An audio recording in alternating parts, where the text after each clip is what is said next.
Hola, buenas tardes. Bienvenidos, bienvenidas a la sesión de tarde de nuestro 7º Congreso de Derechos Humanos de la Abogacía Española, en donde vamos a analizar esta tarde el impacto del modelo sanitario en el acceso a la salud.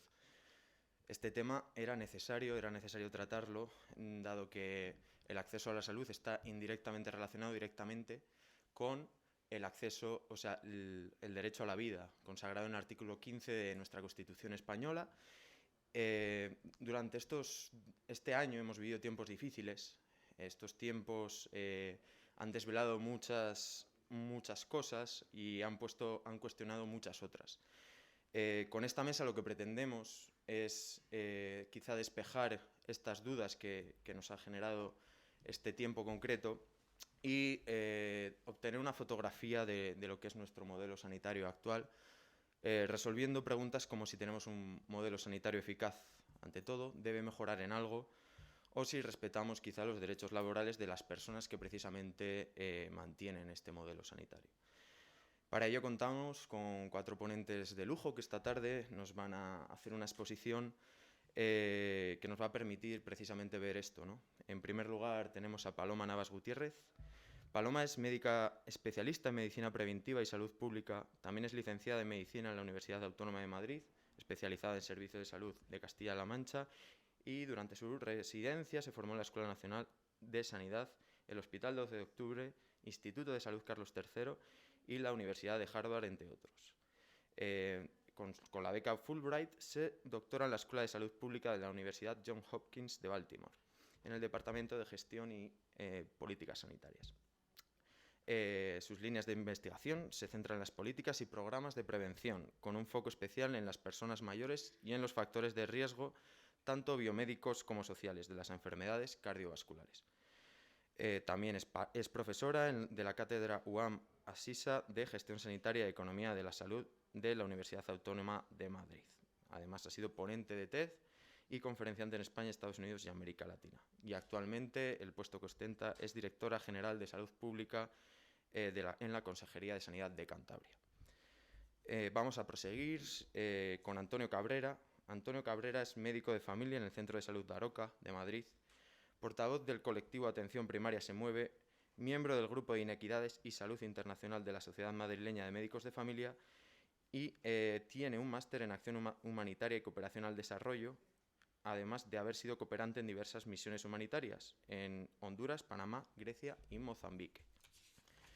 Vamos a proseguir con Concha Herranz, que ella es médica de familia y comunitaria también, trabajó en el SERMAS, Servicio Madrileño de Salud, desde 2001, año en que terminó la residencia. También ha sido 4 años directora del Centro de Salud Canal de Panamá, miembro de la Mesa de Atención Primaria del Colegio de Médicos de Madrid y desde agosto de 2020 liberada sindical como delegada de prevención de riesgos con UGT.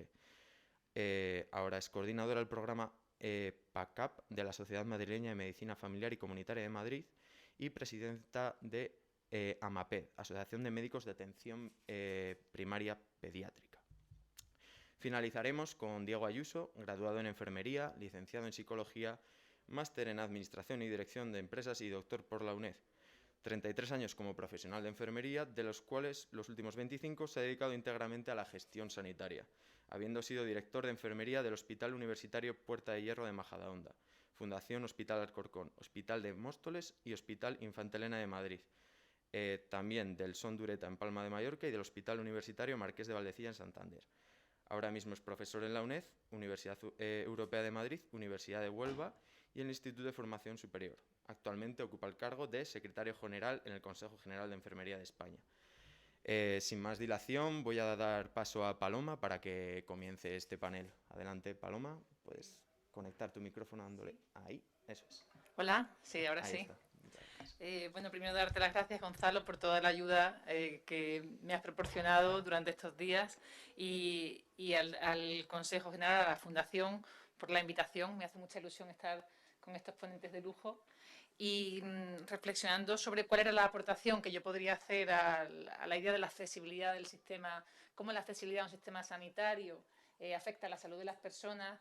Creo que la aportación más interesante es mi propia experiencia, tanto como estudiante de medicina, cuando he estado en Puerto Rico y en Alemania, que tuve diferentes becas, como durante mi parte de investigación en política de gestión sanitaria en Estados Unidos, en Baltimore, y cómo esa experiencia, y también como paciente, claro, al vivir también eres paciente, y cómo esa experiencia desde diferentes puntos de vista me aporta una visión de la accesibilidad, de cómo el sistema sanitario afecta a la salud de las personas, yo creo que bastante interesante. He preparado una presentación sencilla en la cual, a ver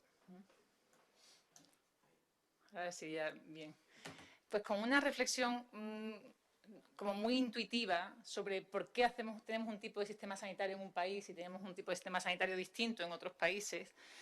Nosotros siempre hablamos de la historia de los sistemas sanitarios, de cómo pues, en Reino Unido se decidió por Beveridge hacer un tipo de sistema y en Alemania se trabajó en una línea, ¿cómo se llamaba el sistema? Bismarck, gracias, que tengo en la cabeza como esto lo que tienen las crisis sanitarias prolongadas, el sistema Bismarck, ¿no? Yo siempre digo cuando doy clase en la universidad que no pensemos que los sistemas sanitarios se crearon con una idea de caritativa, no fue una idea caritativa, puede parecerlo, lo digo especialmente porque en Estados Unidos hay una visión un poco desde la caridad de tener un sistema nacional de salud, pero fue una idea que respondió primero a un gran movimiento sindical de los trabajadores que reclamaban especialmente en Alemania, ciertos derechos, ¿no? Y la respuesta, poder tener sociedades que fueran competitivas, a una fuerza del trabajo sana que pudiera competir con otras economías, ¿no? Esto es muy importante recordarlo porque es la historia, pero nos explica cuáles fueron las motivaciones de base para montar estos sistemas, ¿no? Se hicieron de maneras distintas, sabemos que la tradición Bismarck es una tradición más basada en cajas de salud, ¿no? La tradición Beveridge es un sistema más nacional, y después tenemos el sistema norteamericano, del que hablaré un poquito más en adelante porque es el que he conocido quizá más en profundidad. Los sistemas sanitarios también responden a los valores y a la expectativa de la sociedad en la que están anidados. Esos valores y esas expectativas también se pueden encuadrar y reencuadrar. Por ejemplo, en Estados Unidos no se contempla que la atención sanitaria sea un derecho de base. Tú accedes a la atención sanitaria si la puedes pagar y si no la puedes pagar no tienes derecho a ella. El entender que tú como ciudadano o ciudadana tienes un derecho a la atención sanitaria está incluso asociado a una tradición comunista. De hecho, en Hopkins muchas personas piensan que tiene una tradición comunista el hecho de que haya sistemas nacionales de salud porque desconocen esta parte de la historia, ¿no? Desconocen que no se hizo en países precisamente comunistas como Reino Unido o como Alemania durante el siglo pasado, no ya el anterior. Pero este concepto choca frontalmente con una de las bases fundacionales de Estados Unidos como país, ¿no?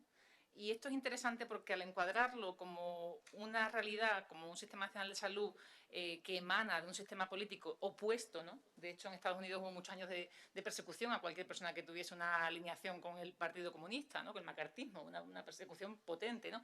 Por eso hablo de valores y de las expectativas, porque es una manera muy fácil de, cuando se ha intentado poner un sistema nacional de salud en Estados Unidos, que ha habido bastantes intentos desde Clinton, ¿no? De hacer reformas que alinearan el sistema americano, porque es una divergencia en toda la OCDE, lo que sucede en Estados Unidos, el sistema más caro y más ineficiente.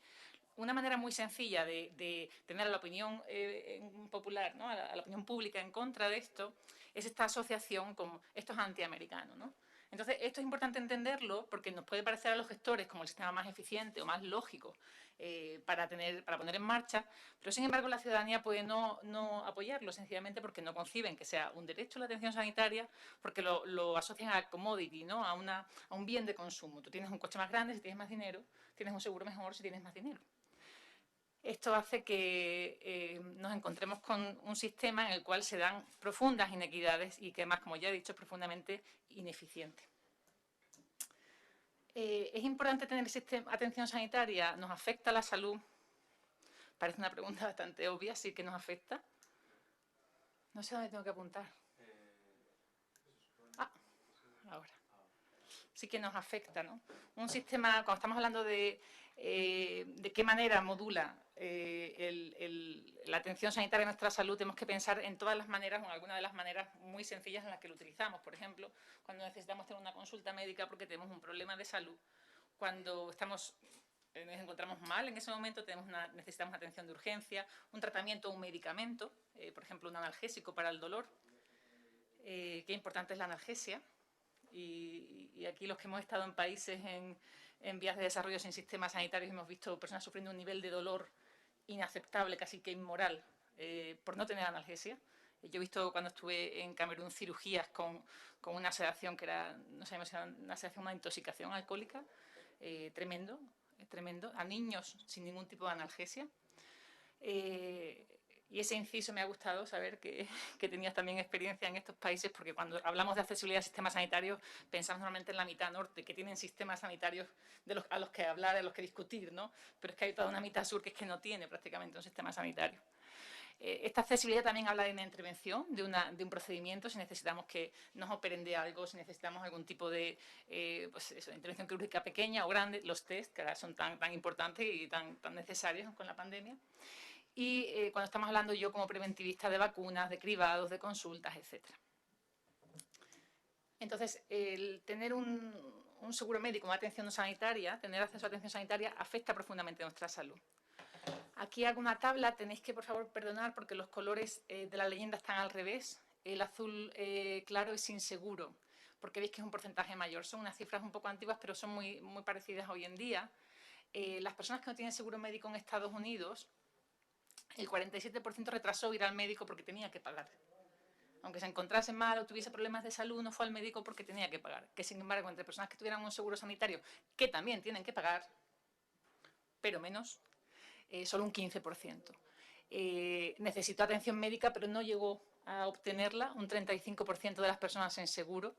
No compró los medicamentos por el coste, tuvo problemas para pagar las facturas médicas, fue contactado por una agencia de deudores debido a que tenía deudas por la atención sanitaria. Y aquí voy a intentar trufar esta presentación breve con mi propia experiencia, ¿no? Como paciente. Yo ¿cómo decir? Me llamaron con mucha insistencia, cuando vivía en Estados Unidos, porque por algún problema mi seguro sanitario no pagó $25 de copago en una consulta con el médico de atención primaria, $25. Creo que fueron 2 meses de llamadas de una agencia de recaudación, que es algo muy habitual ahí, porque debía $25. Que al final se arregló porque era un problema, como suele pasar en Estados Unidos, de burocracia, de comunicación entre el proveedor y el que financia el servicio, que es la aseguradora, ¿no? Si pensamos en una situación igual, pero yo en vez de haber ido al médico de atención primaria porque tenía un dolor de cabeza, he ido al médico de atención primaria porque tengo una depresión grave y profunda, o tengo un problema de ansiedad, que además puede darse porque estoy en desempleo o porque estoy haciendo una cuarentena porque tengo COVID, la presión y el empeoramiento que mi estado de salud puede sufrir al recibir llamadas constantes de una agencia recaudadora, que bueno, en este caso eran $25, pero pueden ser $5.000, puede llegar a empeorar mi estado de salud.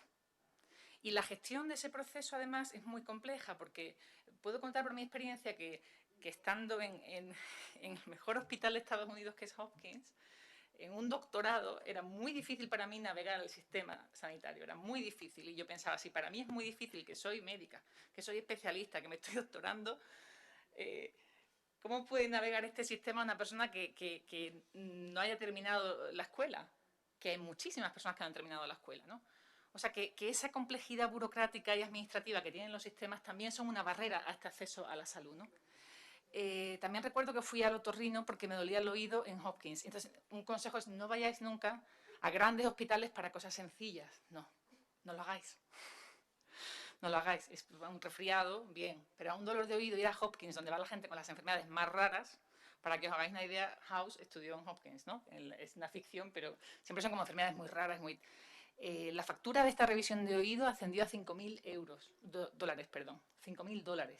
Me hicieron dos tomografías, por si acaso tenía cáncer, un tumor cerebral. Me hicieron la visita con la otorrino costó 800 euros, los escáneres, en fin. ya venía a España. Cuando necesitaba atención sanitaria me venía a España.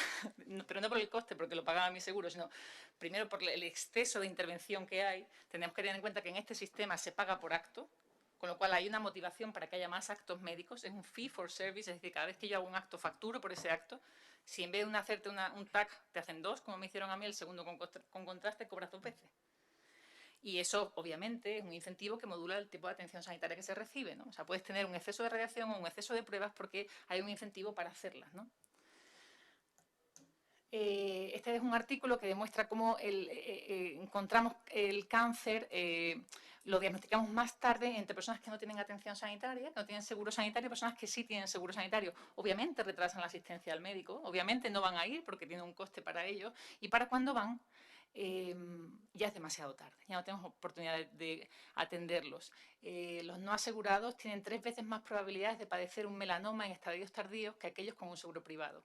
¿Veis? La horizontal es la probabilidad igual de muerte y está comparando cómo esta probabilidad aumenta en personas sin seguro versus comparados con personas con seguro.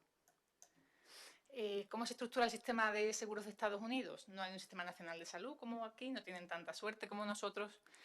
Tienen un sistema privado principalmente, menos en ciertos segmentos de la población, donde tienen Medicare y Medicaid. Medicare está principalmente para personas mayores y algunas personas con discapacidad, y Medicaid para niños y niñas sin recursos y para personas con discapacidad. Hay alguna parte de ambos seguros que se solapan, ¿vale? Esta es la cobertura sanitaria ahora mismo en Estados Unidos en personas censadas. Y esto es muy importante, este detalle, porque no todo el mundo está censado en Estados Unidos. Hay una gran población migrante ilegal que es invisible, resulta invisible ante las estadísticas y los datos, etc. De los que sí conocemos y tenemos censados, se calcula que el 10% de la población no tiene ningún tipo de seguro. Y el 90% tiene algún tipo de seguro. Entre ese 90% nos encontramos quienes tienen un seguro privado, que normalmente, lo contaré más tarde, son seguros que se basan en tu empleador, la persona que te contrata.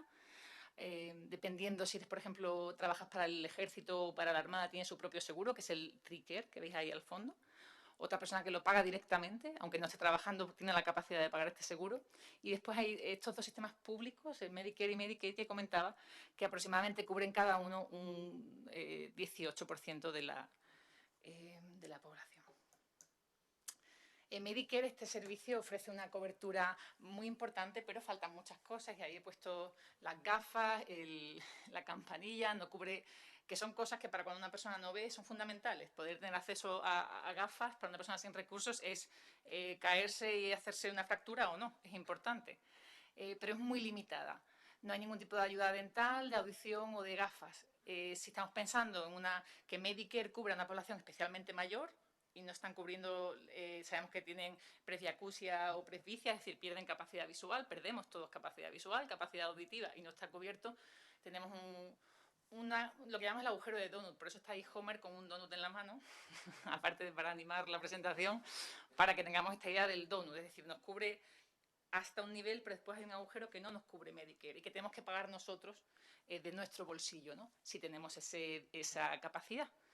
Para compensar un poco este gasto de bolsillo, se creó el Medicare Part D hace unos cuantos años. Esto se hizo, yo estaba en ese momento, en mi último año de carrera, unos años después, cuando yo estuve en Puerto Rico, no estaba todavía el Part D. Recuerdo que tuve un paciente que sufría glaucoma y que me dediqué bastante rato a convencerle de la importancia que tomase su medicación, porque si no iba a perder la vista, iba a quedar completamente ciego, etcétera, ¿no? En Puerto Rico la gente es encantadora, es muy educada y es muy respetuosa con todo el mundo y con los médicos y las médicas también, ¿no? Y entonces el hombre me escuchó con mucha atención y esperó pacientemente hasta que, después de toda mi elocuencia explicándole, y pues le doy un poco de miedo, pero le doy un poco de esperanza y trato yo con mis habilidades de promoción y adherencia al tratamiento, el hombre me dice, mire doctora, el medicamento cuesta 400 pesos al mes, mi pensión son 500.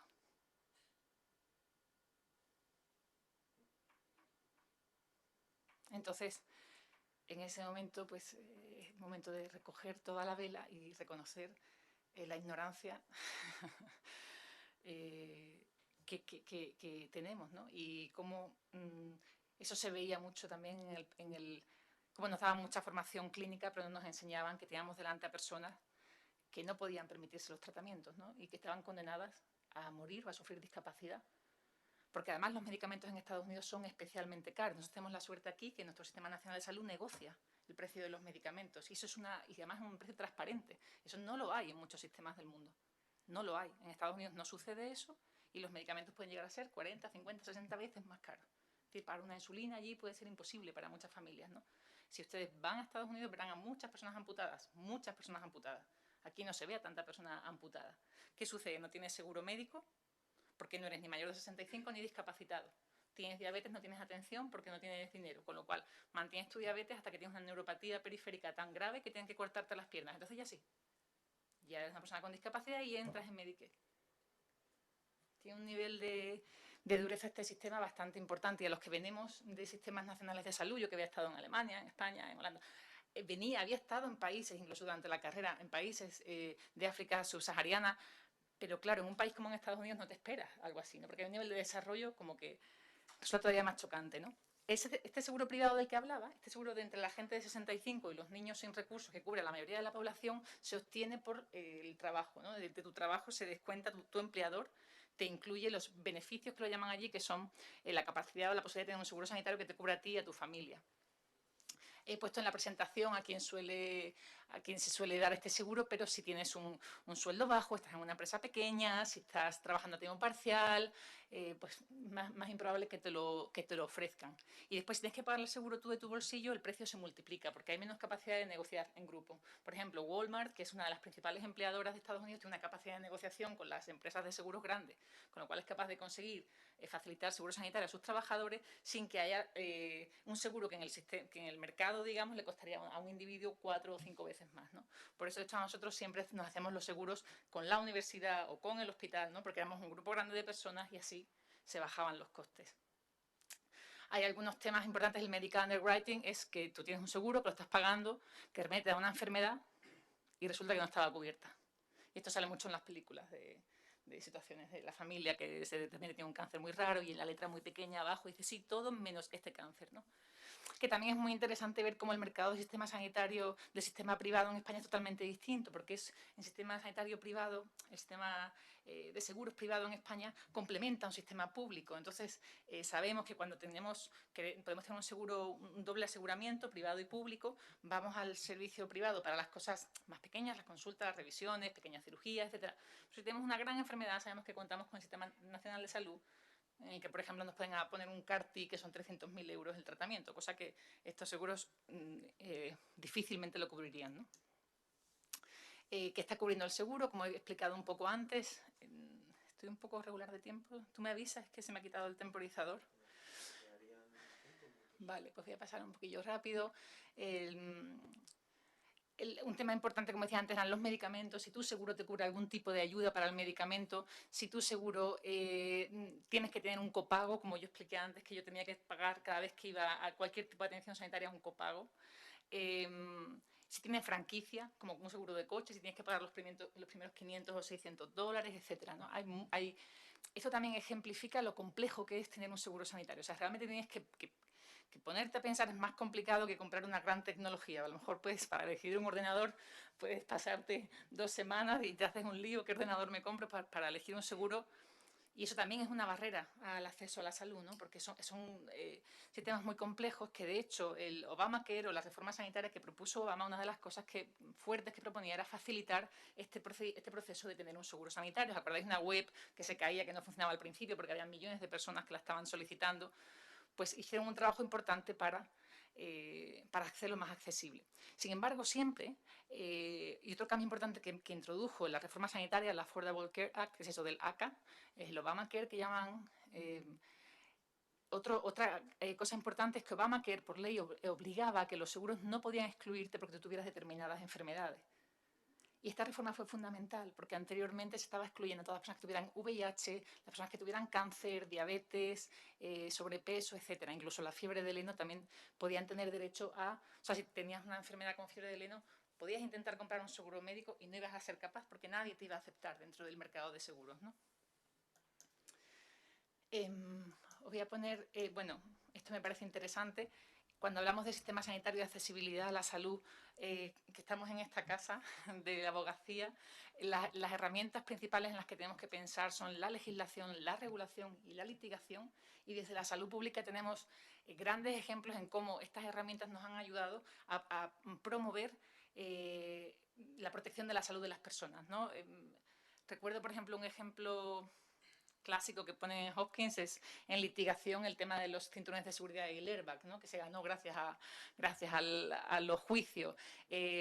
También el juicio de la vacunación obligatoria, que ahora es un tema muy Jacobs contra el Estado de Massachusetts, ¿no? Que fue una cosa importantísima sobre la obligación de vacunar, la capacidad de obligar a vacunarse. Sabéis que allí estás obligado a vacunarte, pero en muchos estados, bueno, pues si tienes una inquietud religiosa puedes negarte, etcétera. Hay un montón de excepciones, lo cual al final no resulta obligatorio vacunarse, ¿no?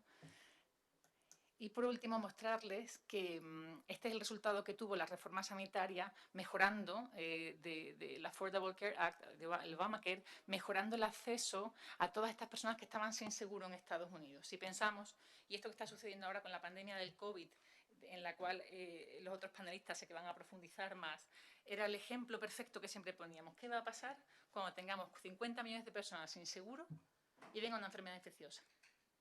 Porque una enfermedad crónica va más despacio. Pero ¿qué pasará cuando venga una enfermedad infecciosa, ¿no? Lo que ha sucedido con esta reforma sanitaria, que ha sido parada en la última administración, y de hecho se intentó revertir la reforma sanitaria en el Congreso, se ha intentado en juicios, se ha intentado por votación, es que disminuyó prácticamente un tercio la cantidad de personas que estaban sin seguro médico en Estados Unidos. Y esto es, sin duda, un gran éxito. Pero también podemos mirar la otra parte de la moneda, y es que todavía quedan 27 millones de personas de las que están censadas, que pueden ser bastantes más, que carecen de cualquier tipo de atención sanitaria.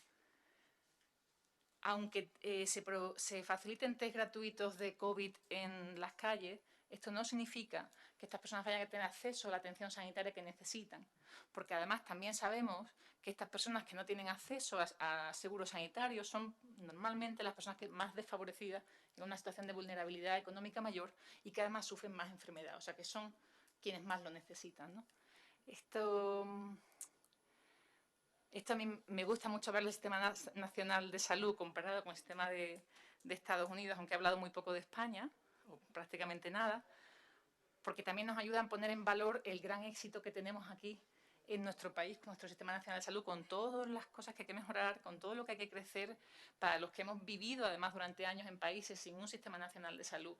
Sabemos la tranquilidad que da el saber que menos un porcentaje muy pequeñito de la población en España, de personas que están aquí de manera irregular, que no cumplen los requisitos que están en la ley, la gran mayoría de las personas tienen una atención sanitaria. Tenemos que seguir trabajando para que sea universal y para que esa cobertura sea absolutamente universal, pero tenemos un sistema de salud que nos ha permitido enfrentarnos a esta pandemia como no ha permitido en otros países, salvar muchísimas vidas y demostrar que el Sistema Nacional de Salud y el acceso universal a la salud no solamente es un derecho, sino que es mucho más eficiente, mucho más inteligente y al final también mucho más justo. Pues muchas gracias. De acuerdo. Muchas gracias, Paloma. Bueno, me quedo con la idea de que existe con este tipo de modelos una mercantilización de la atención también, que puede ser peligrosa para asegurar este acceso a la salud, ¿no? Un acceso a la salud que depende principalmente de una atención primaria y de calidad, ¿no? Que es para lo cual está aquí también Antonio. Antonio nos va a ofrecer un testimonio directo de cómo ha sido también estos meses aquí en la Comunidad de Madrid y en un centro de salud aquí en Madrid también. Cuando quieras, Antonio, la palabra es tuya. Lo primero, agradecer a la Fundación de la Abogacía la invitación a participar, a Gonzalo también la ayuda que nos ha dado a todos para la preparación de la charla. Y bueno, pues lo que vengo a traer un poco es la experiencia desde, como ha dicho Gonzalo, desde un centro de salud que está en la ciudad de Madrid, pero que puede, yo creo, representar a muchos centros de salud de grandes ciudades de España, como de Barcelona, Aragón, Bilbao, que están en situación muy parecida a la que se ha pasado en los centros de salud aquí en España. Y enganchando un poco con la presentación de Paloma, me gustaría un poco, bueno, pues veníamos a hablar sobre el impacto del modelo sanitario en el acceso a la salud. ¿La presentación está o no? Aquí al puedo dar. Entonces, Paloma acababa diciendo que nos teníamos que felicitar por el sistema sanitario que tenemos en comparación con el de Estados Unidos. Pero yo creo que tenemos que dar una vuelta un poco a cómo está nuestro sistema. Yo creo que ha estado muy bien la presentación sobre todo, de cómo está la situación en Estados Unidos, pero el COVID ha sido un test de estrés para nuestro sistema y que yo creo que es momento un poco de revisarlo un poco y de cosas que venían de antes. Lo primero también, que muchas veces nos centramos en estos encuentros, siempre asociamos el sistema sanitario a salud y muchas veces impacto del modelo sanitario en el acceso a la salud. Y parece que sistema sanitario igual la salud. Y la salud es mucho más que el sistema sanitario.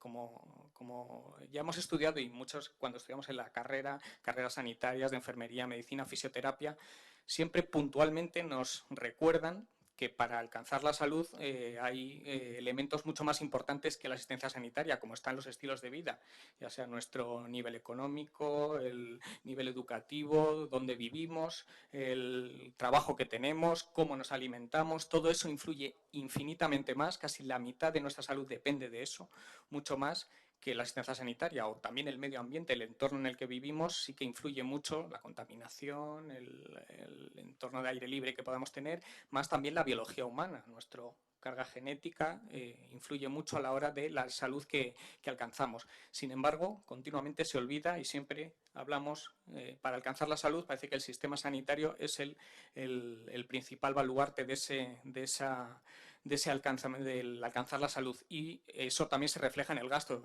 que se dedica a salud. Al final el 90%, y estos son estudios que se refrendan cada cierto tiempo, se dedica a asistencia sanitaria, cuando está visto que los estilos de vida, como bien conocen todos mis compañeros, influyen muchísimo más que el sistema sanitario.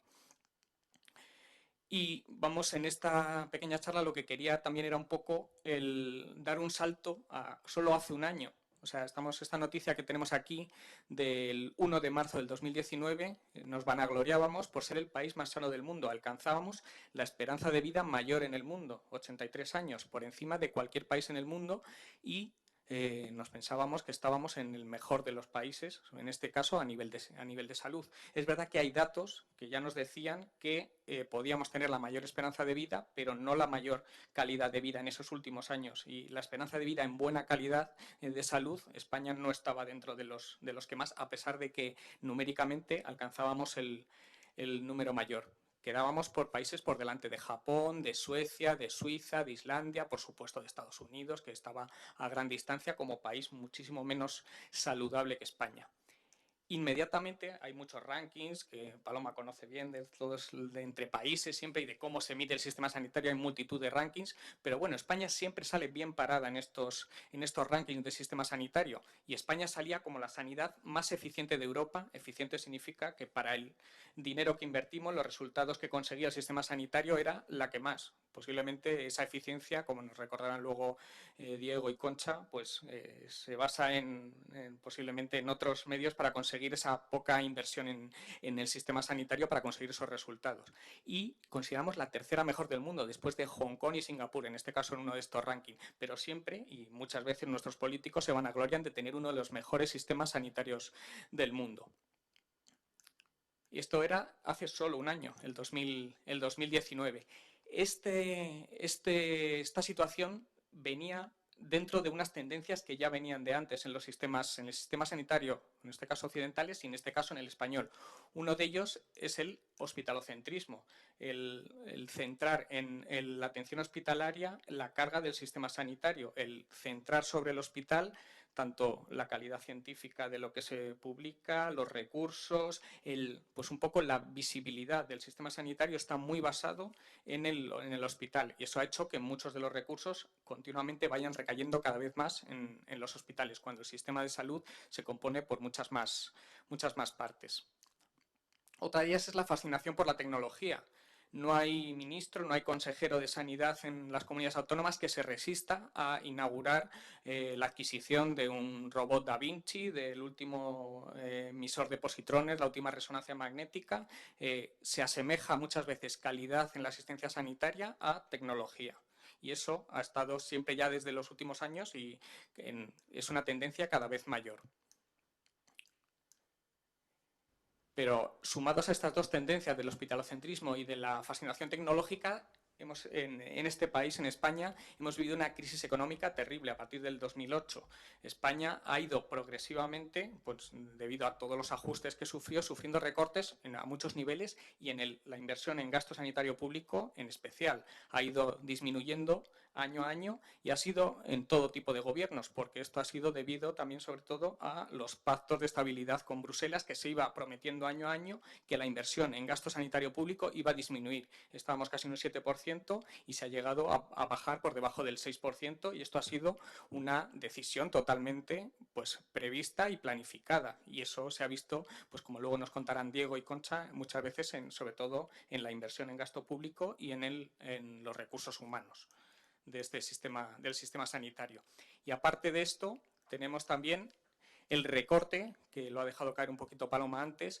En estos años ha habido un recorte en el acceso a los colectivos más vulnerables. Ya en el 2012, en el Real Decreto Ley de 20 de abril, de medidas urgentes para garantizar la sostenibilidad del Sistema Nacional de Salud, se cambió ese concepto que hablaba Paloma de cómo se entiende la salud en España. Era un concepto hasta ahora universal y como tenía uno derecho a la sanidad por el hecho de ser ciudadano, y pasó a un concepto de aseguramiento, intentar un giro hacia el modelo norteamericano, no tan exagerado, pero sí la ley ya empezaba a abrir a que ya uno perdía la capacidad, o sea, el derecho a la asistencia sanitaria ligado a ser ciudadano, al vivir en un país, y quedaron muchos colectivos excluidos y eso ha supuesto muertes de la gente que estaba sin papeles, a déficit en la atención, eso que contaba Paloma, de gente que ha necesitado atención continuada y que solo se le daba en determinados momentos a nivel de urgencias.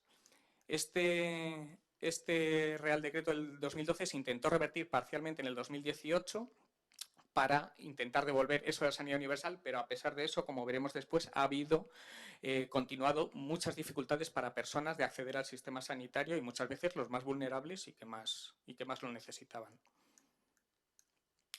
Y después de este 2019 en el que nos vanagloriábamos de esa situación a pesar de esas sombras que ya estaban, pues ha llegado la crisis del COVID-19, que no vamos a hacer ahora un desarrollo de lo que hemos vivido todos en estos meses, pero cuando vemos los resultados en España han sido catastróficos. O sea, estamos el cuarto país del mundo con más muertes por coronavirus por 100.000 habitantes, solo detrás de Bélgica, Perú e Italia. Esos son los resultados. No sabemos, habrá que hacer análisis, pero los resultados en España han sido a día de hoy estos. Y hablábamos de la esperanza de vida en la que habíamos alcanzado.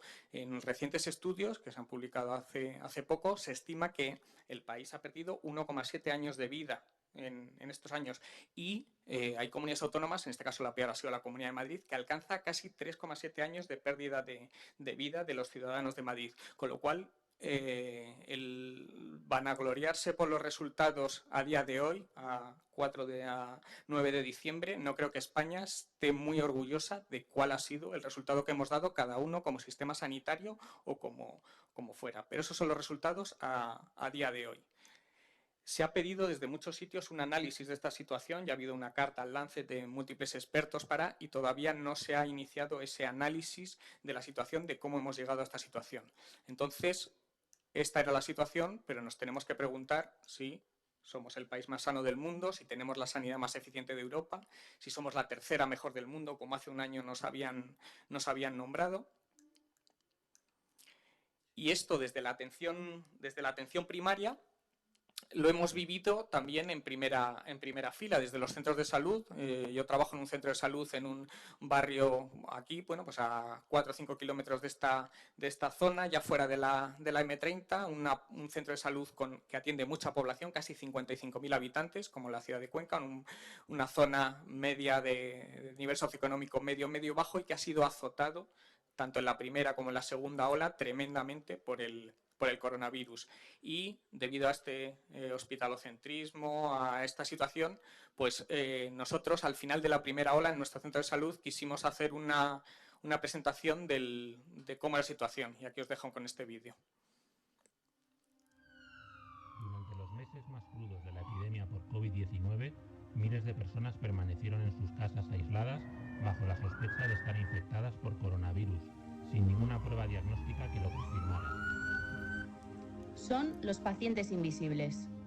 Invisible su paciencia y generosidad por estar semanas ingresados en sus casas, solos, enfermos, sin salir de sus habitaciones, alejados de todo y de todos para evitar la propagación del virus. Invisibles porque no salieron en los medios de comunicación ni protagonizaron escenas en las UCIs. Invisibles porque durante la epidemia no fueron registrados en ninguna estadística, ni gráfica, ni tabla de datos. Invisibles porque recibieron durante su ingreso los cuidados invisibles de sus familiares, sus vecinos y sus barrios. Invisibles porque fueron atendidos por profesionales invisibles, con miles de llamadas de teléfono invisibles, con visitas en sus habitaciones y en sus casas invisibles y en centros de salud también invisibles. Invisibles también los profesionales que enfermaron, que se convirtieron también en pacientes invisibles, porque su trabajo sigue siendo invisible. Cerca de 1 millón de pacientes con sospecha o infección por coronavirus en España han sido atendidos por equipos de atención primaria en sus domicilios, frente a los 125.000 que han requerido ingreso en el hospital. El 53% de todos los médicos fallecidos en la sanidad pública eran médicos de centros de salud. Entonces, con este vídeo quisimos mostrar cómo estábamos al final de la primera ola, cómo había sido desde el punto de vista de la atención primaria, cómo se había vivido. Y hay que recordar que la atención primaria está inserta totalmente en el Sistema Nacional de Salud de España, que para que obtenga principios como estos, de universalidad, calidad, equidad, cohesión, pues hace falta una atención primaria fuerte. Así lo ha recordado la Organización Mundial de la Salud año a año, de que un sistema nacional de salud fuerte tiene que tener una atención primaria fuerte que pueda dar respuesta y que pueda servir tanto de cohesión, tanto a nivel territorial, pero hay que recordar que ya el Sistema Nacional de Salud ya tenía sus problemas, tenía lo que podemos recordar. A nivel de cohesión ya ha tenido diferencias territoriales, a nivel de universalidad, estas leyes que hemos recordado han puesto en cuestión la universalidad del Sistema Nacional de Salud y los recortes de los que hablamos, tanto la calidad como la equidad del Sistema Nacional de Salud han estado en peligro.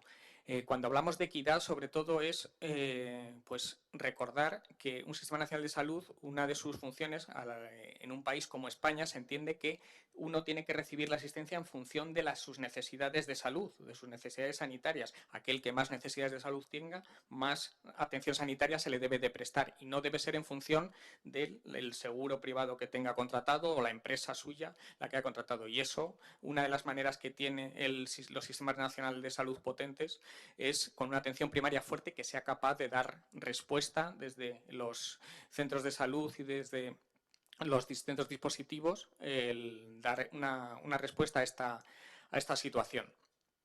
Acabó la primera ola y allá por mayo, junio, habíamos una situación catastrófica como vivimos y tanto las recomendaciones de la Organización Mundial de la Salud, de la Agencia Europea, como luego la comisión que hubo en el Congreso de los Diputados, de la Comisión para la Reconstrucción Social y Económica, a la que acudieron numerosos expertos traídos por todo el arco parlamentario, y el dictamen que se hizo a finales de julio, las principales recomendaciones fueron dos. O sea, eran muchas, pero sobre el sistema era reforzar la atención primaria y reforzar la salud pública. Esas eran las indicaciones que habían hecho los expertos a nivel de todo el país para intentar dar una respuesta tanto en la segunda ola como a todas las necesidades que había en salud.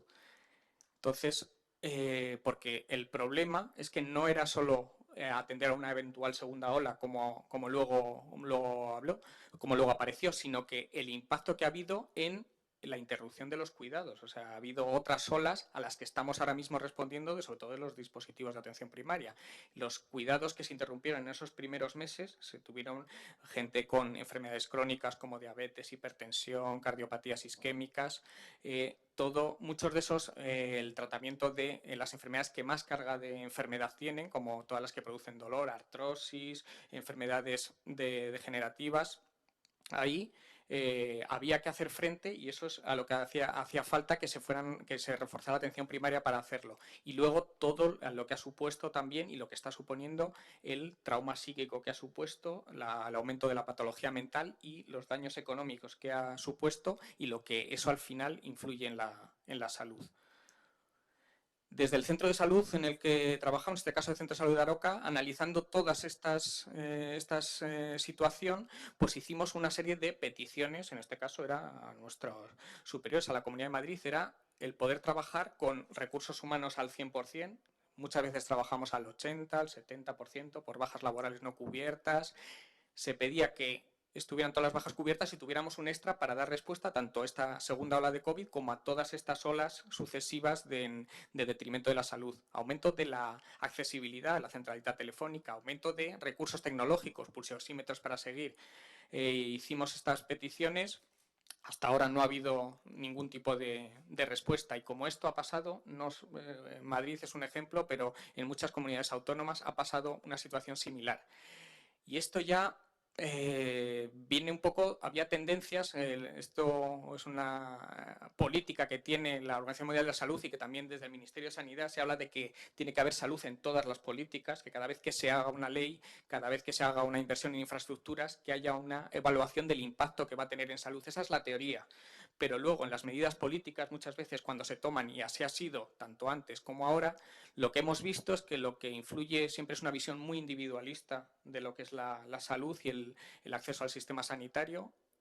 Las cuestiones económicas priman absolutamente a la hora de hacer ese tipo de decisiones políticas. La imagen también, o sea, muchas de las decisiones, y ya se podrán analizar, que se han tomado durante la epidemia, se han basado mucho más en la imagen y en la rapidez, que lo que se haga parezca que funciona. Y las inversiones en salud, las inversiones en el sistema sanitario muchas veces son a largo plazo y no se ven. Y entonces no se ven tan a corto plazo, pero los resultados es verdad que en España no han sido los mejores.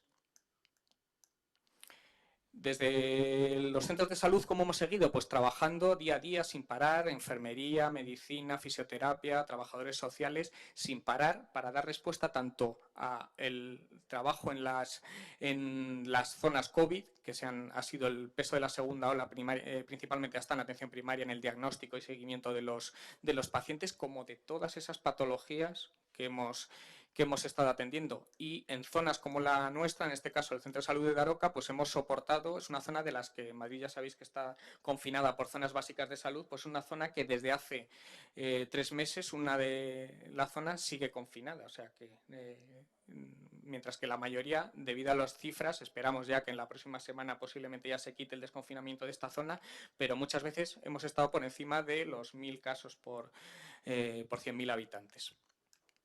Esto al final son historias de personas, y os voy a contar ahora pequeñas historias de personas de mi consulta. O sea, esta falta de recursos al final se traduce en historias como la de Juan, María, Lucia y David, que son una familia en el que Juan, trabajador autónomo con su furgoneta, había ingresado con una neumonía COVID y estaba ingresado con 45 años, y María, a la que yo había atendido, su esposa, la había yo atendido 3 días antes de que me volviera a llamar, porque había empezado con síntomas, y me llamó por teléfono un viernes por la noche diciendo que estaba peor, que no mejoraba, y que su principal preocupación era que si se iba al hospital, ¿qué iba a pasar con los niños?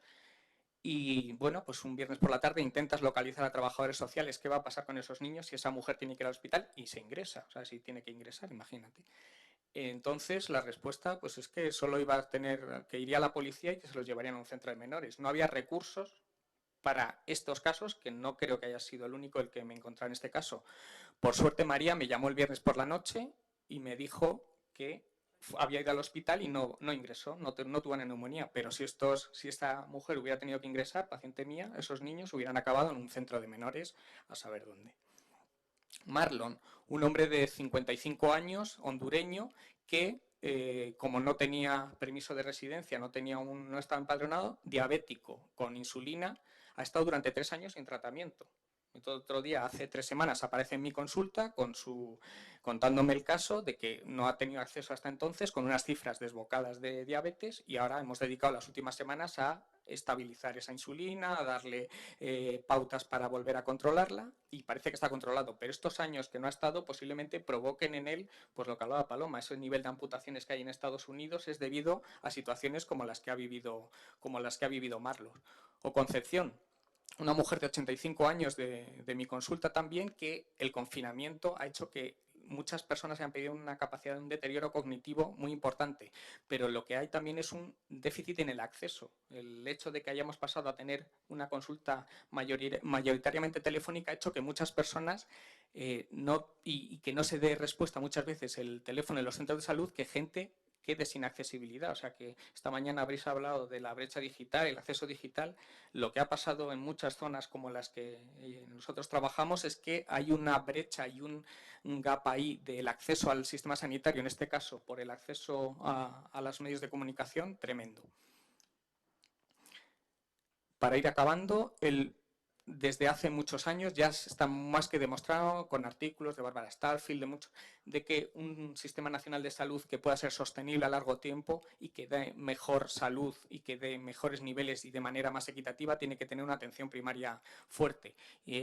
Recientes estudios han demostrado que ser atendido por el mismo profesional sanitario, cosa que es uno de los valores que tiene la atención primaria durante años, al final alarga la vida. Entonces, esto es lo que muchas veces está en riesgo con la situación en la que estamos viviendo.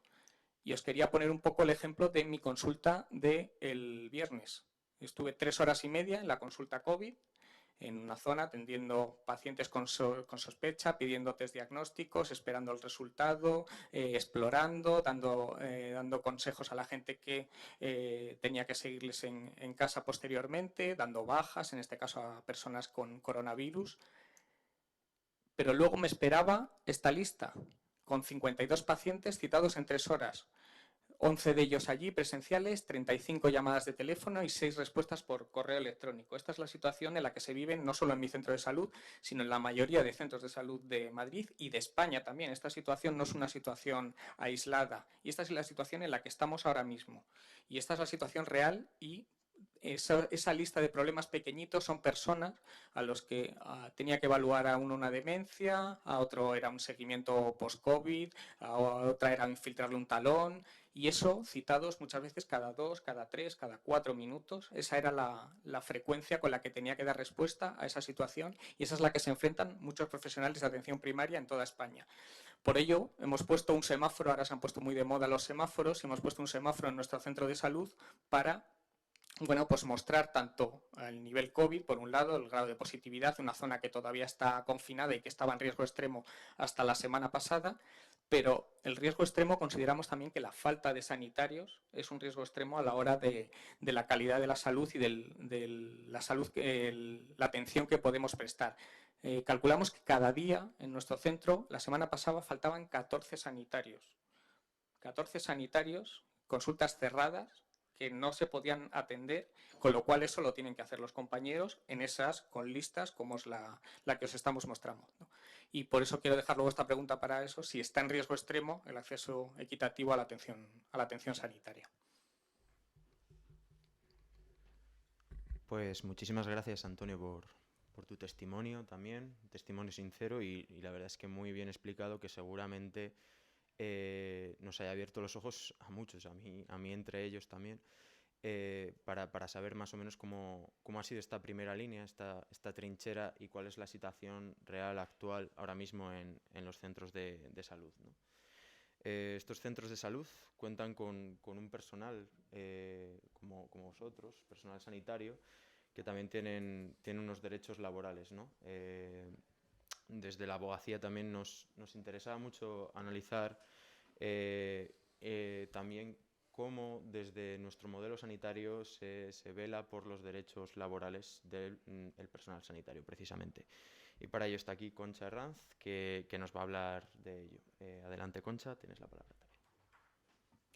Muchas gracias, Gonzalo. Coincido con vosotros en que ha sido de gran ayuda el planteamiento de esta mesa, ¿no? En este contexto del acceso al sistema sanitario, que no a la salud. Ha sido muy interesante hablar contigo a la hora de prepararlo. Veréis que la presentación voy a ir pasando cosas rápido porque quiero ganar tiempo para que podamos luego debatir. Mis dos compañeros lo han dicho y esta mañana Julio Mayol también lo decía en su presentación hablando de las tecnologías y el sistema sanitario. El acceso al sistema sanitario es una cosa y el acceso a la salud es otra. Y yo quiero traer también que el centro de salud no es el centro de la salud. Los centros de salud de atención primaria son la base del sistema sanitario público en España. Es esa la definición de nuestro sistema sanitario. Pese a que luego las acciones reales y los presupuestos no refrenden este principio, ¿no? La salud está en las personas, en las ciudades, en las comunidades, en las relaciones que tenemos unos con otras. Ahí es donde hay que buscar la salud, donde hay que ayudar a generarla, y ahí está el papel del sistema sanitario desde la atención primaria.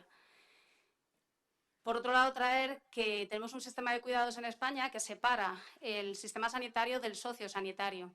Eso es un error de concepto. Los cuidados tienen que ir juntos, porque si separamos los cuidados y la gestión de los cuidados, y en el COVID lo hemos visto clarísimo, corremos el riesgo de hacer daño.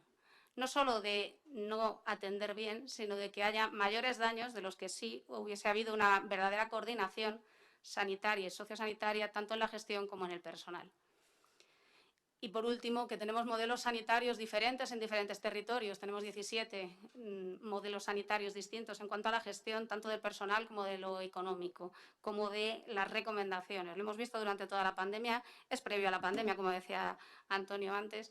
No es algo que tengamos, que desde los profesionales hayamos visto como nuevo, pero sí que ha venido a poner encima de la mesa que esas diferencias de gestión entre comunidades son una dificultad muchas veces y no un beneficio.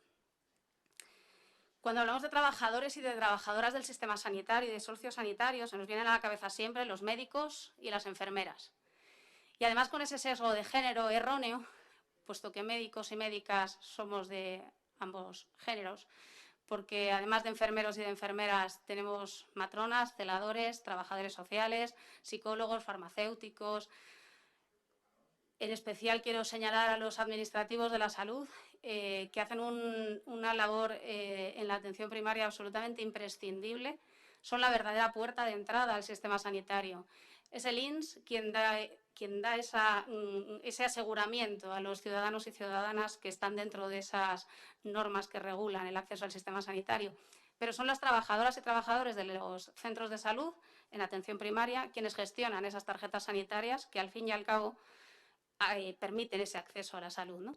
Habrá que cuidar de forma específica a estos trabajadores y habrá que formarles de forma específica para que puedan tener ese papel fundamental en el acceso al sistema sanitario. Durante la pandemia del COVID hemos visto clarísimo los equipos trabajando, ¿no? Hemos visto fotos de UCIs, hemos visto fotos de sistemas de emergencias, hemos visto fotos de atención primaria en las que no era fácil distinguir quién estaba debajo de los equipos de protección individual y qué perfil profesional tenían, ¿no? No sabíamos si eran médicos, eran enfermeros, eran celadores. Ese es el sentir que debería estar debajo de este sistema sanitario, ¿no? Trabajamos en equipo, somos todos necesarios y somos todos imprescindibles, cada uno en nuestro sitio, cada uno con nuestro papel y con nuestra tarea definida. Pero sí es un valor esencial el que el trabajo tiene que ser multidisciplinar y complementario. Otra cosa que nos ha dejado clara es la pandemia, ahí yo creo que Antonio lo ha dejado muy claro, son las cadenas de mando y la comunicación, ¿no? Hemos tenido múltiples recomendaciones que obviamente en una pandemia generada por un virus desconocido, lo normal es que las recomendaciones hayan ido variando a lo largo del tiempo y menos mal que eso ha sido así, hemos ido aprendiéndolo. Las recomendaciones de salud pública, el trabajo ha sido ingente en poder adecuar a lo que se iba recomendando como mejorable, ¿no? Eso ha supuesto que los equipos día a día, semana a semana, hayamos tenido que ir adaptando nuestras maneras de actuar, ¿no? En lo local, cada uno conoce su centro de salud, su UCI, sus disponibilidades de espacios dentro de su hospital. De repente aparecían UCIs donde no había, gimnasios que se convierten en salas de asistencia. Eso lo han hecho los equipos dentro de cada uno de los centros sanitarios en el territorio nacional. Y a veces ha sido en contra de sus gestores. Ha habido gestores que no han sido capaces de colocarse en esa posición, de entender que sus equipos son capaces de ver cuáles son sus situaciones reales, ¿no? Ha habido muchos otros que sí, que han sido capaces de apoyar a esos equipos. Pero esa inequidad que ha existido tanto en primaria como en el sistema hospitalario debe ser evaluada para poder poner en valor a los que sí que han sido capaces de apoyar los equipos y de dirigir hacia una mayor efectividad y eficiencia, y los que, por el motivo que sea, no han sido capaces de tener esta posibilidad. No voy a insistir en el modelo que decía Antonio de el hospitalocentrismo versus un modelo primarista en el que la atención primaria es el valor fundamental para poder establecer la relación entre esa salud de la comunidad y de los individuos y de las familias, ¿no? de apoyar a generar salud en ese entorno cercano, con las escuelas, con las empresas, con los comercios, con las farmacias de comunidad, con todos los recursos sanitarios y no sanitarios del territorio, pero al lado del modelo hospitalocentrista, en el que el hospital es el centro de la atención sanitaria y todo lo demás queda fuera. Hemos visto cómo la atención primaria ha sido llamada dique de contención. No somos un dique de contención. La atención primaria es el sitio donde se ejerce el cuidado de la ciudadanía, de las personas de forma individual, de las familias, pero sobre todo de las comunidades. No hemos contenido el virus, lo hemos atendido en el sitio donde era más eficiente atenderle, que es en la atención primaria, como se ha visto claramente en la primera y en la segunda ola. En cuanto a los profesionales sanitarios, ¿qué tareas tenemos encomendadas los profesionales del sistema sanitario de salud? Garantizar los principios que decía Antonio. El 99% de la población en España está cubierta por el Sistema Nacional de Salud. Se nos queda esa parte que queda fuera de la regulación en este momento y que muchas veces, dependiendo de cómo de implicado esté el equipo de la unidad administrativa del centro de salud que corresponda a esas personas, va a tener más fácil o más difícil el acceso a ese sistema sanitario. Es importantísimo formar ahí y tener esa sensibilidad por parte de las gerencias en formar a las unidades administrativas. Está muy bien valorado, un 67,7% dice que está bien y bastante bien. La primaria sale con un 7 sobre un 10, pero lo que peor valoran es el tiempo de dedicación del médico. También del enfermero, pero cuando vemos los datos que da el Sistema Nacional de Salud en la página del Ministerio de Sanidad, hablan de atención sanitaria, pero todas las tareas no asistenciales de las que os he hablado, esto de reorganizar cómo nos organizamos, esto de investigar, en la atención primaria se han publicado y en los hospitales la cantidad de publicaciones ha sido mucho más alta en estos últimos meses y habitualmente es más alta, pero esas publicaciones salen de los trabajadores sanitarios en los centros de salud. Insisto en que los trabajadores sanitarios somos todos los que trabajamos en el sistema. En los centros de salud los administrativos también hacen publicaciones de calidad, hacen publicaciones de procedimientos que facilitan la labor a los sanitarios asistenciales en las consultas.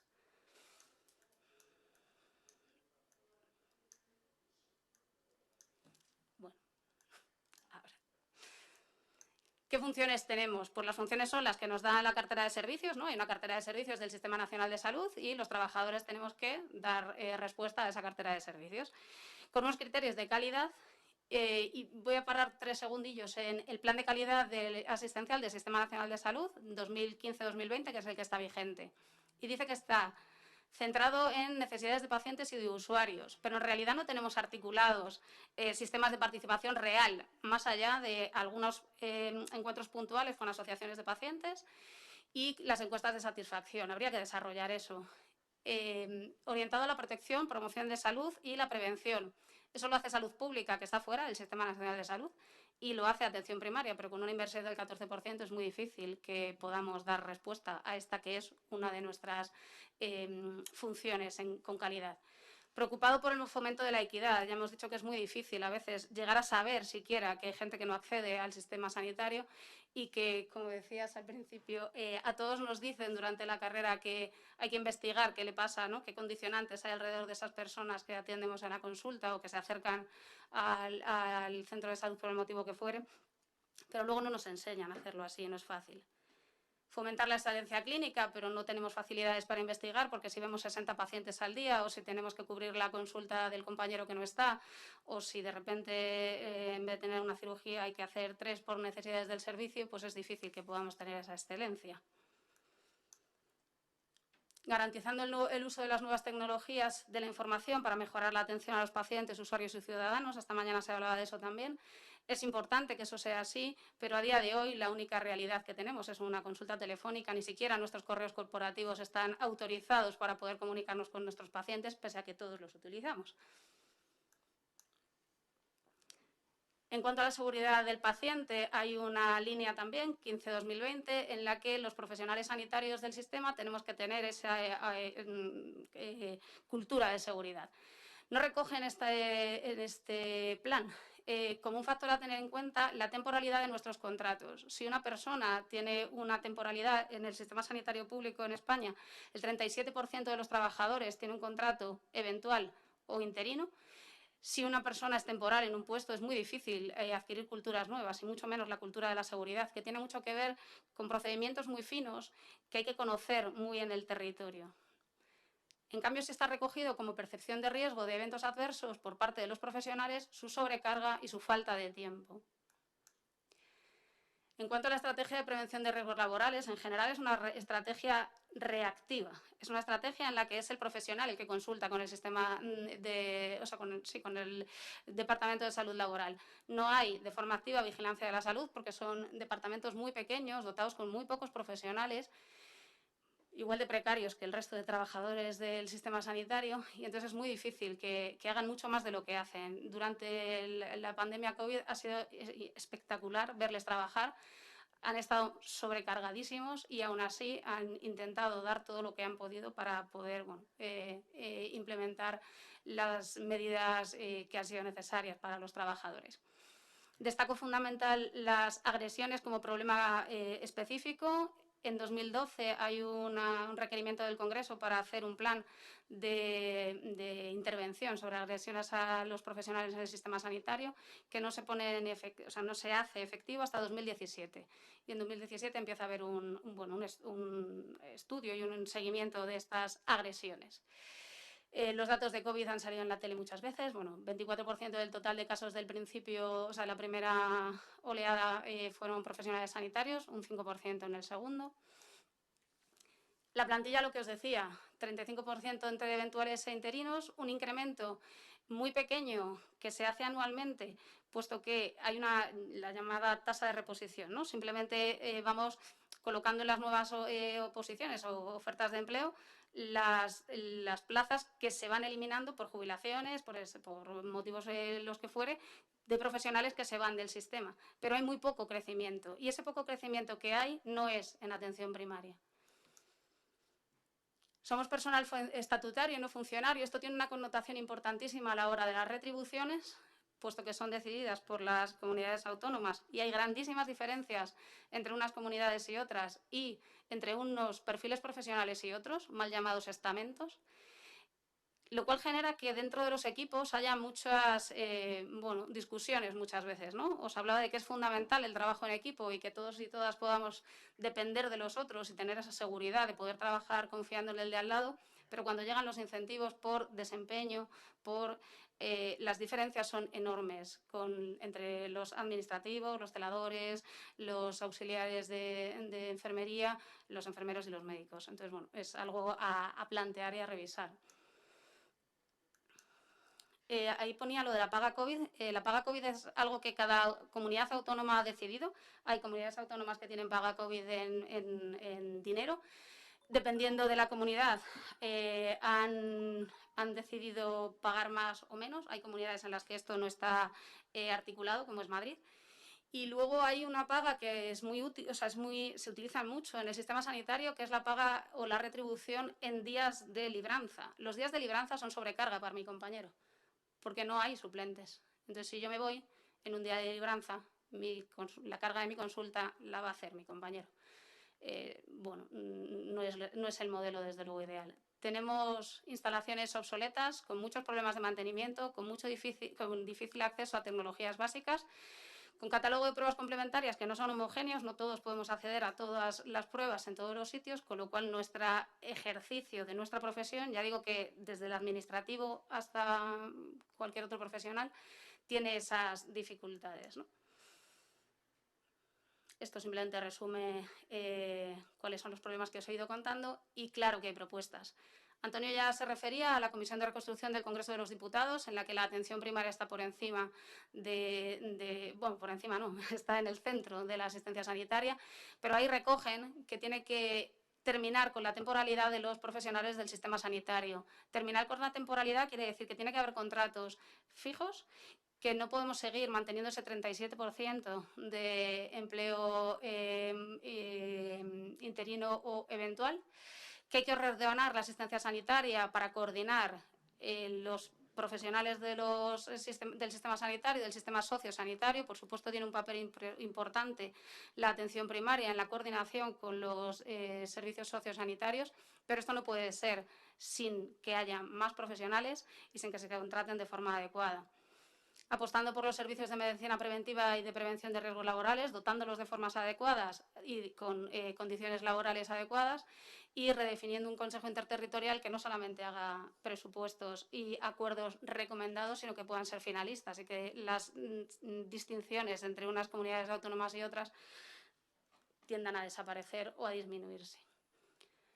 Los trabajadores y las trabajadoras somos el instrumento de calidad del sistema sanitario público y si no tenemos calidad en el empleo, si tenemos turnos que no son compatibles con la conciliación de la vida personal y laboral, turnos de tarde en atención primaria, turnos rotativos en atención hospitalaria, guardias de 24 horas, que luego además no cotizan de cara a las jubilaciones, no se contempla la jubilación anticipada debido al riesgo o a los turnos o a la nocturnidad. La temporalidad que dificulta la seguridad tanto de los pacientes como de los profesionales y esto que os decía al principio, esta sensación de deshumanización de la gestión, nos hemos sentido muy abandonados, muy solos en la gestión de la COVID, dificulta la humanización de la asistencia que es absolutamente fundamental, no es nada nuevo, parece que la humanización de la asistencia se inventó ayer, es intrínseca al sistema sanitario hablar de salud y hablar de humanizar. Desde UGT planteamos pensar el sistema sanitario como un motor de empleo de calidad y como esa figura esencial para contribuir a generar salud en los individuos, familias y comunidades. Muchísimas gracias, Concha. Como vamos un pelín cortos de tiempo, vamos ya a pasar directamente a Diego y luego planteamos conclusiones también. Adelante, Diego. Pues muy buenas tardes. En primer lugar, quiero agradecer al Consejo General y la Fundación de la Abogacía Española, a ti, Gonzalo, por moderar la mesa y por ayudarnos en la preparación de esta mesa, a mis compañeras y mi compañero de mesa también. Y bueno, daros las gracias de que hayáis contado con el Consejo General de Enfermería de España. Mi visión en la mesa va a ser complementaria a lo que han aportado, porque evidentemente la visión es la misma. Hemos vivido la misma situación. Como profesionales sanitarios trabajamos en equipo y de forma coordinada y por lo tanto lo que se ha contado, pues de alguna manera yo voy a reforzar algunos aspectos, pero totalmente en línea con lo que se ha ido planteando en la mesa. Las enfermeras y enfermeros españoles tenemos como misión proteger la salud de las personas y garantizar la seguridad en la atención a nuestros pacientes. Las enfermeras y enfermeros trabajamos en todos los ámbitos asistenciales, estamos en la atención primaria de salud, la atención hospitalaria, la atención sociosanitaria, enfermería militar, es decir, en todos los ámbitos donde haya una prestación asistencial hay enfermeras y nuestra labor no solo es la asistencia, también trabajamos en la gestión. Tú lo has resaltado, lo importante que es que haya unos buenos gestores, ¿verdad? Y que esté profesionalizado para que se hagan sensibles y tomen estrategias y políticas sanitarias adecuadas y en línea con las necesidades que tienen las profesiones y que tienen los pacientes, que es al final el objetivo. Trabajamos también en el ámbito de la docencia y trabajamos también en el ámbito de la investigación. Por lo tanto, las 316.000 enfermeras españolas tenemos mucho que decir en el sistema de salud y quería empezar en línea, lo que tú has terminado, parece que nos habíamos puesto de acuerdo. Invertir en sanidad no es un gasto. Invertir en sanidad es invertir en salud y lo tenemos clarísimo ahora con la pandemia COVID. toda la repercusión que estamos teniendo a nivel país, a nivel económico, por no tener efectivamente un buen control de la pandemia, efectivamente. Y los problemas que estamos teniendo, es verdad que se han hecho las cosas bien en determinados aspectos, pero en otros hemos detectado fallos importantes que ya venían previos, es decir, siempre en las estadísticas, en los estudios, se nos posicionaba como una de las sanidades mejores del mundo, de las más eficientes sin duda, no cabe duda, porque con los recursos que tenemos lo hacemos yo creo que excelente, pero la realidad es que teníamos dos déficits muy importantes. El primero, una escasísima inversión en sanidad. El gasto sanitario respecto al Producto Interior Bruto en nuestro país es bajísimo, el gasto público es del 5,5%, que es verdad que se ha compensado, sobre todo en los últimos años, con el incremento de la concertación y está en torno al 8%, pero aún así muy insuficiente respecto a los países de Europa. Y por lo tanto podemos proteger la salud, podemos intentar la seguridad a nuestros ciudadanos, pero evidentemente necesitamos recursos. Y por lo tanto el primer punto que pedimos, y luego se lo hicimos trasladar al Grupo de Trabajo de Sanidad y de la Salud Pública en el Congreso de los Diputados, desde el Consejo General de Enfermería, fue esto, que hay que invertir más en sanidad para poder tener un modelo más robusto. Es un modelo hospitalocentrista, lo hemos dicho todos, nosotros tenemos la misma visión. Es cierto que tenemos un modelo de atención a la enfermedad aguda muy potente, que debemos seguir reforzándolo y manteniéndolo, pero desde luego tiene que haber unas partidas presupuestarias que alcancen ese 20-25% de inversión en la atención primaria de salud, porque desde luego un país con una atención primaria, como habéis contado vosotros, es sólida, potente, es lo que va a hacer que seamos más sanos. Una población envejecida como es la nuestra, con un incremento de la patología crónica, pues realmente hay una inversión desde el punto de vista de hábitos de vida saludable, educación para la salud, prevención de la enfermedad, o realmente no lo estaremos haciendo bien. Por lo tanto, no ha habido ese enfoque. Pedimos que ya de una vez se priorice la atención sanitaria hacia esa prevención, promoción de la salud y por lo tanto se potencia la atención primaria. Para nosotros, en línea con lo que habéis contado, es totalmente de acuerdo. Por lo tanto, pedimos que ese modelo de robustez pase por una mejor atención a la patología crónica. El paciente crónico durante la pandemia, y lo ha comentado también nuestro compañero, ha sufrido un 70%, 75% de los pacientes con patologías crónicas durante la pandemia no ha tenido un buen seguimiento en la atención primaria. Y no son datos que digamos nosotros, nos lo han trasladado los propios pacientes, las propias plataformas de pacientes, la POP, la Federación de Pacientes, en reuniones que hemos tenido con ellos, y esa es la percepción que tiene el ciudadano. Por lo tanto, no lo hemos hecho bien. Hay que plantearse estrategias para realmente está la ola pandémica, pero desde luego hay una ola secundaria, lo comentaba también el compañero, que está ligada a la no atención correcta, adecuada de la patología crónica y a la no atención de procesos agudos que luego se han cronificado, ¿no? Los datos están ahí. Se ha disminuido el porcentaje de infartos agudos de miocardio durante la pandemia. No nos han disminuido, lo que pasa es que no han ido al hospital y se ha incrementado la mortalidad. Y esos datos están ahí encima de la mesa y por lo tanto nos tienen que hacer reflexionar a ese cambio de modelo que realmente creemos que es prioritario. Como os decía, necesitamos recursos. Invertir en sanidad es invertir en salud y un dato muy importante es el ratio tan bajo que tiene nuestro país de enfermeras y enfermeros. Estamos a la cola de Europa. Tenemos 5,5 enfermeras por 1.000 habitantes, cuando en la media de la Unión Europea está en 8,8 enfermeras por 1.000 habitantes. Por lo tanto, claramente insuficiente. Se estima que solo en la atención primaria de salud serían necesarias 15.000 enfermeras más para poder hacer una buena labor de prestación, como dice la especialidad, ¿no? Los que estáis trabajando en este área sois especialistas en familiar y comunitaria, médicos de familia y comunitaria y enfermeras y enfermeros de familiar y comunitaria. Sin embargo, la atención que se está dando es una atención reactiva en muchos casos y para nada una atención comunitaria, de ir efectivamente a la comunidad y hacer esas estrategias de salud tan importantes para un país para evitar la enfermedad, ¿no? Nosotros también, dentro de esta estrategia, creemos que es necesario potenciar la figura de la enfermería escolar.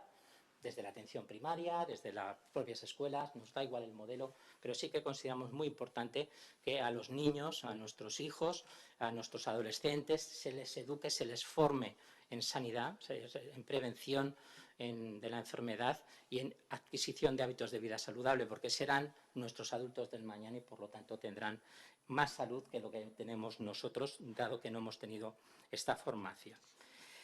Es clave también fortalecer la atención sociosanitaria, lo has comentado tú, Concha, totalmente de acuerdo. Y se ha puesto de manifiesto, o sea, la población más vulnerable, la población que ha tenido una mayor mortalidad y que ha estado abandonada en muchas situaciones, es dramático lo que se ha vivido en las residencias en nuestro país, es que no ha habido esa coordinación tan importante, tan necesaria entre los servicios sanitarios y los servicios sociales o residenciales o en el ámbito sociosanitario y por lo tanto hemos dejado abandonados a la población más vulnerable, una población de mayores que realmente pues lo habían dado todo en nuestro país en una época realmente tan crítica, tan dramática como los hijos de la Guerra Civil Española, ¿no? Por lo tanto, de verdad hay que hacerlo reflexionar y plantear esas estrategias. Dentro de la atención sociosanitaria, las enfermeras y enfermeros tenemos mucho que decir. Tenemos una especialidad, solo tenemos 6, nada más. Los médicos tenéis muchas, nosotros 6 especialidades. No, las enfermeras no queremos tener un modelo como el vuestro, porque creemos que no es necesario, el vuestro sí, pero el nuestro consideramos que debe haber una mayoría de enfermeras generalistas, pero sí un cuerpo de enfermeros especialistas en áreas de competencia que realmente exijan unos cuidados complejos y una atención sanitaria especializada. Y una de ellas es la enfermería geriátrica. En nuestro país se están formando anualmente 45 o 50 enfermeras en atención geriátrica al año. Pues, por lo tanto, yo creo que con el número ya digo todo, ¿verdad?, de que con esto hacemos poco o nada. Pero hay otro tema importante, las formamos vía EIR, están 2 años de residencia y cuando terminan su formación las llevamos al hospital a trabajar en la urgencia, con cuidados críticos, en áreas que no tienen nada que ver con la formación que han recibido con los impuestos de todos los ciudadanos. Por lo tanto, yo creo que es un tema de verdad a analizar, a reflexionar y a decir, vamos a hacer las cositas un poquito bien, ¿no? Que yo creo que toca. Y si hubiéramos tenido enfermeras geriátricas, seguramente esa gestión, esa coordinación de servicios hubiese sido mejor. A lo mejor no, pero yo tengo mi duda de que posiblemente con enfermeras especialistas en estas residencias hubiéramos hecho una labor mejor de la que hemos podido hacer en estos momentos. Estamos ante abogados, la mayoría de vosotros lo sois. Creemos muy importante que se actualice la normativa legal relacionada con las profesiones sanitarias. La enfermería ha evolucionado en los últimos 30 años, años luz. O sea, yo terminé la carrera hace 33 y la enfermera de entonces a la de ahora no tiene nada que ver. Creo que ha vivido un momento histórico en nuestro país, pero sin duda el desarrollo de las competencias avanzadas y toda la aportación que pueden hacer las enfermeras tiene que ser recogida en la legislación vigente, porque si no, no tendríamos soporte jurídico y no podríamos hacer todas esas competencias que sí que tenemos una formación adecuada, pero que no podemos trasladar al ámbito clínico asistencial, ¿no? Nosotros somos en el ámbito académico enfermeros graduados, somos máster y somos doctores. Y somos muchos los que tenemos ya esa formación, pero realmente cuando nos vamos al ámbito asistencial nos encontramos con que la normativa vigente es la que es y por lo tanto nuestras competencias son las que son y no nos permiten desarrollar. Hay que actualizar esta normativa legal. Aprovecho este foro que vosotros sois juristas y seguro seréis sensibles a esta necesidad. En esa línea pues están los diplomas de acreditación avanzada, diplomas de acreditación y el desarrollo de las especialidades de enfermería, que porque sepáis un poquito la situación en nuestro país, el Real Decreto de Especialidades es del año 2005, el 450-2005, tiene 7 especialidades de enfermería, de las cuales a día de hoy, 15 años después, solo se han desarrollado 6 y a medio gas. Porque en muchas comunidades autónomas, por ejemplo en Madrid, no hay categorías profesionales de enfermeras especialistas. Por lo tanto, yo soy enfermero especialista en salud mental y puedo estar trabajando en la urgencia o en la medicina interna, porque como no está creada la categoría profesional, no tengo un puesto de trabajo específico. Y eso tú, compañero, lo sabes que es así. Bien, por lo tanto, ese tema también para nosotros es muy importante. Hemos visto también una escasez de coordinación entre las administraciones públicas de una forma notable y lamentable, desgraciadamente. El Ministerio Central con comunidades autónomas. Y es cierto que no tenemos un sistema nacional de salud. Tenemos 17 más el INGESA. ¿no? Y los ratios de enfermería, os voy a poner un ejemplo que es clarito y meridiano. En Navarra hay 8,8 enfermeras por 1.000 habitantes. En Murcia hay 4,3 enfermeras por 1.000 habitantes. Por lo tanto, no es el mismo sistema de salud. Es totalmente diferente porque los recursos son diferentes y las carteras de servicios también.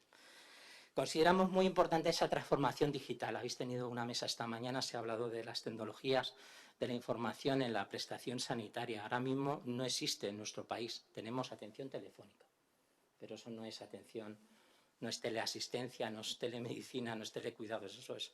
Entonces hay que avanzar ahí, porque desde luego el entorno nos hace que sea necesario, ¿no? Y si hubiéramos tenido esas tecnologías en época de pandemia, seguramente la atención sanitaria hubiese sido mucho mejor.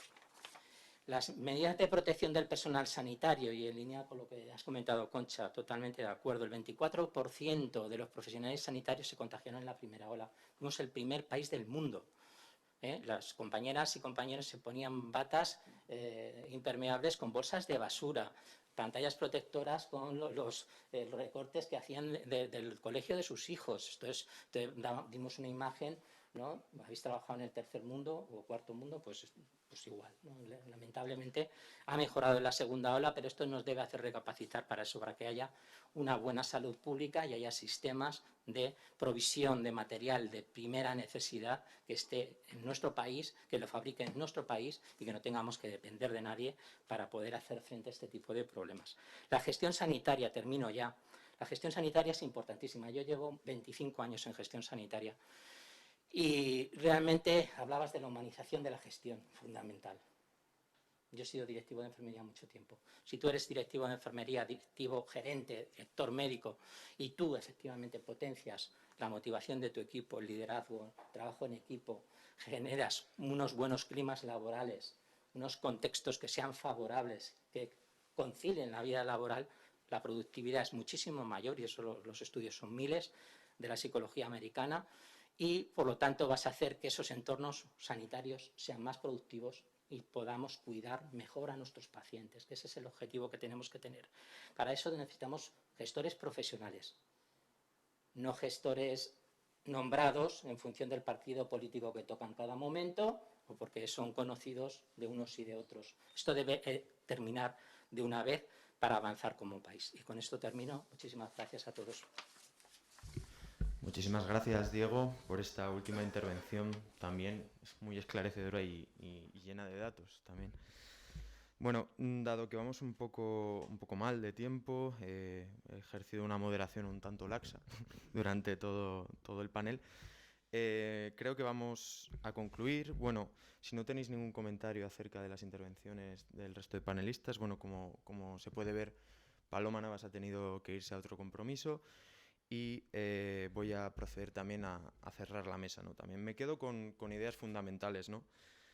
En primer lugar, Paloma ha dicho que un sistema de calidad no tiene que ser caritativo, haciendo alusión claramente al modelo estadounidense también que hemos visto, que supone una problemática constante en cuanto al acceso a la sanidad, ¿no?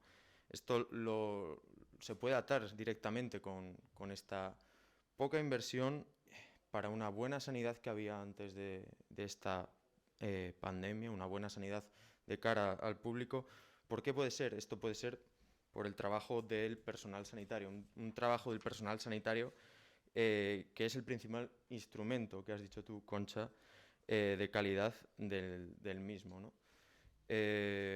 Yo creo que estos son ideas principales que finalmente concuerdan con la esencialidad del valor del trabajo que tenéis el personal sanitario, pero no solo, como has dicho tú, sino la esencialidad del valor multidisciplinar de todo el trabajo sanitario, ¿no?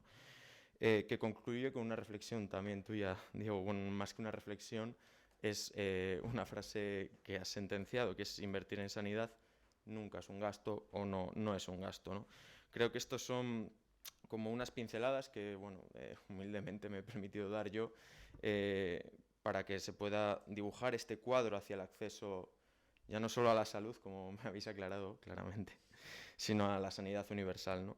Y bueno, me como persona de letras, siempre hay esta separación. Aquí me permito terminar con una cita célebre de Hipócrates, que dice que el arte es largo, la vida es breve, la ocasión fugaz, la experiencia confusa, el juicio dificultoso. No basta que el médico haga por su parte cuanto debe hacer si por otro lado no concurren al mismo objeto los asistentes y demás circunstancias exteriores. Pues bueno, esperemos que estas circunstancias exteriores cambien y que esta mesa haya servido como guía para ese cambio, ¿no? Nada más, muchísimas gracias de parte de la Fundación de la Abogacía Española y bueno, nos vemos mañana en la mesa de las 10 para analizar también el acceso a la sanidad y a la salud de las personas mayores. Muchísimas gracias.